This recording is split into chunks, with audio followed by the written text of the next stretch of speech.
Washington, and they don't get any payroll tax to speak of on my income. I've got my tax return here. We can take a look at them in a moment. and I get taxed on up to $100,000, and my super rich friends get taxed up to $100,000, and that tax hits the people in my office very, very hard. Often they have a spouse working, so they get taxed on up to $200,000, that payroll tax. And that's at, this year we've had a waiver of 2 points, but that's normally at 15.3%. That alone is higher than the tax rate on capital gains or dividends.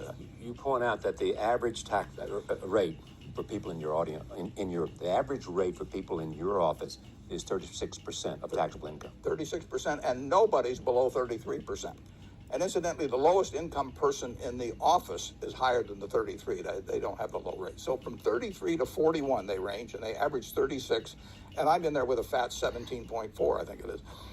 And why is that? Well, it taxes, if you make money with money, you get taxed at very low rates, 15% dividends and capital gains, no payroll tax.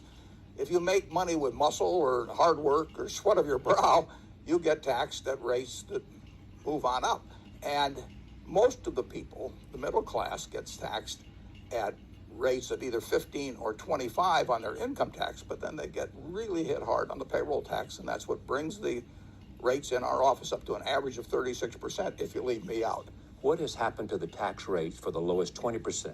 The poor don't pay any. I mean, there's 80 plus million actual taxpayers that pay tax. Incidentally, some of the extremely wealthy don't pay, but that's an aberration. But no, the taxes are falling.